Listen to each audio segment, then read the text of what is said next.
ऐसा क्या ये रिपोर्ट नहीं हुआ कि अगर आपने 23 लाख लोगों के लिए पानी, उनके लिए खाना, उनके लिए पेट्रोल, उनके लिए बिजली आपने सीज कर दी है, आपने रास्ता उसका बंद कर दिया है क्योंकि इस रास्ते को आप ही कंट्रोल करते थे। इज़राइल और मिल के उसकी बॉर्डर को कंट्रोल करते थे। वो हर चीज़ के ऊपर चेक रखते थे, क्या अंदर जा रहा है, कौन अंदर जी। जा रहा है और कौन वापस आ रहा है।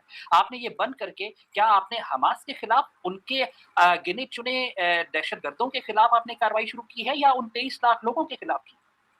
लगता तो ऐसा है कि उन 23 लाख आबादियों के खिलाफ की है। एक अब बात आती है कि एक ऐसे देश के लोग हैं जो हमास और फ़लस्तीन के बारे में बात कर रहे हैं, जिनके यहाँ ही उसामा बिन लादेन 5 साल रोटी और बोटी खा रहा था और सरकार उनके ऊपर, उनके नाती-नवासों पर पैसा खर्च कर रही थी। इनके जिहाद वहाँ पे है पेट के अंदर नीचे बिल्कुल। वहाँ से जिहाद निकालना पड़ेगा और वो इज़राइल अच्छी तरीके से जानता है जिहाद निकालना। बहुत खुजली है इनमें, मैं बता रहा हूँ आपको।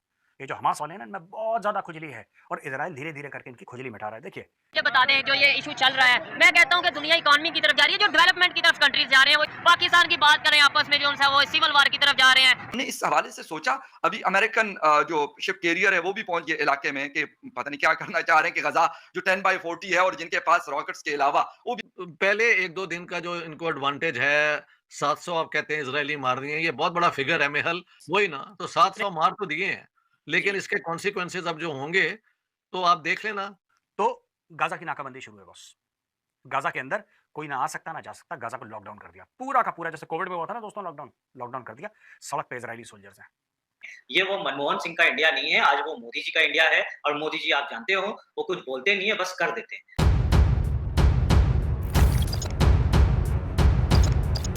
तो नमस्कार दोस्तों, जय हिंद। स्वागत है आपका पाकिस्तानी मीडिया जुड़ी एक और फ्रेश और मज़ेदार वीडियो में। तो दोस्तों, जैसा कि आपने क्लिप में देखा, पाकिस्तान का सीनियर जर्नलिस्ट हमज़ा आमिर आतंकी हमास को बेचारा और हालात का मारा बता रहा है।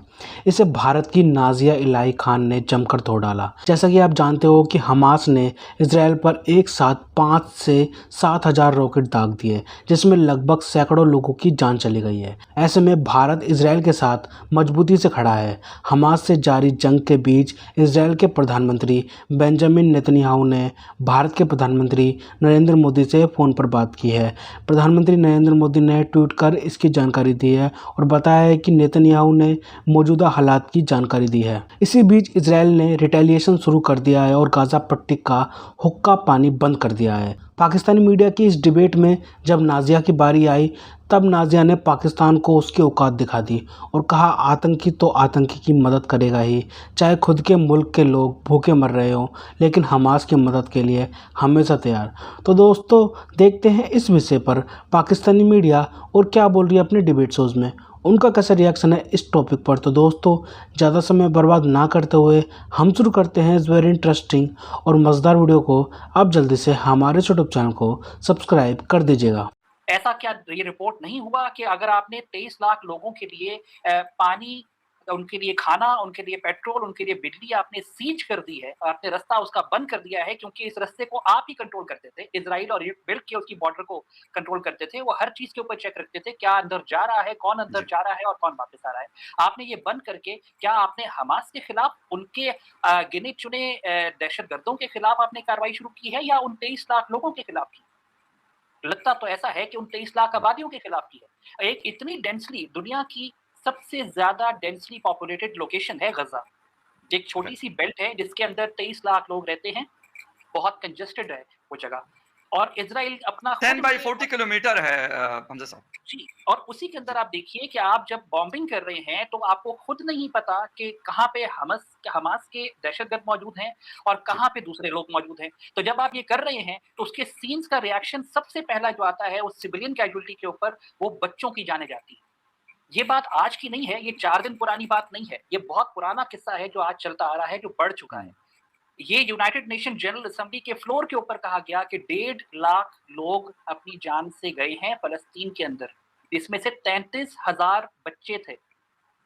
आज जो है वहाँ पे 900 इज़राइली उनके ऊपर हमला होता है और उनकी जानें जाती हैं, तो उसको लेके पूरा वेस्ट की लॉबी इकट्ठी हो जाती है, ये भूल के, क्योंकि इस चीज़ को तो कोई सवाल ही नहीं करता था, ना कभी पूछता था कि उन 1.5 लाख लोगों की जानों का कौन जवाब देगा? उन 33,000 बच्चों की जानों का कौन जवाब देगा? और आप जब किसी के ऊपर इस तरीके से अपना जबर डालते रहेंगे, तो क्या ऑप्शन अगले के पास रह जाता है?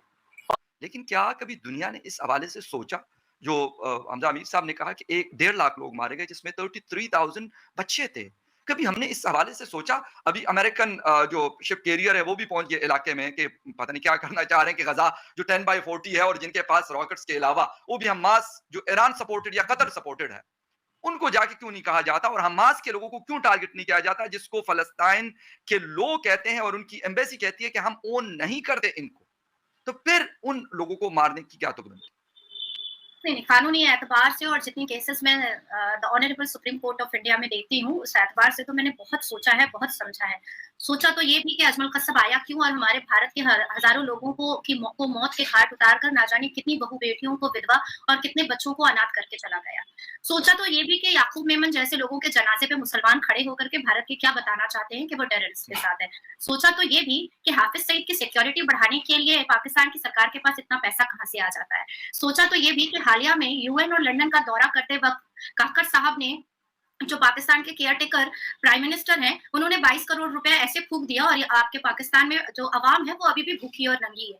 सोचा तो ये भी कि आफ्ताब ने किस बेगुरमती से श्रद्धा की बोटियां कर दी और फ्रिज में बोटियों को रखा 3 महीने तक। सोचा तो ये भी कि इतने सारे लव जिहाद कैसे होते हैं और सोचा तो ये भी कि पाकिस्तान की तमाम लड़कियां विराट कोहली और यहाँ के प्लेयर्स के साथ शादी करने के लिए और लव जिहाद करने के लिए क्यों उतावली हो रही है। सोचा तो ये भी कि खालिद महमूद अब्बासी ने ये क्यों कहा कि we will do the same to Kashmir as Hamas has done to Israel. ये भी सोचा तो ये भी कि सारे टेररिस्ट एक-एक करके विकेट डाउन क्यों होता चला गया पाकिस्तान की सरजमीन पर टेररिस्टों का। तो ऐसी बहुत सारी सोच हमारे दिल में आती है, बहुत आती है। हम सोचते हैं और तब जाकर के भारत के प्रधानमंत्री ने ये निर्णय लिया कि इस एक अर्थ और एक फैमिली जो ये हमारी दुनिया है, इस दुनिया से टेररिस्ट को कैसे निकाल करके उखाड़ करके फेंकना चाहिए और इस फोकस में हम भारत के प्रधानमंत्री के साथ शाना बशाना खड़े हो गए और हमने कहा कि ये बिल्कुल सही है, क्योंकि भारत में भी कई बार हमें ऐसी इंसिडेंट, एक्सीडेंट, आंख के आंसू हमने देखे हैं अपनी आंखों से।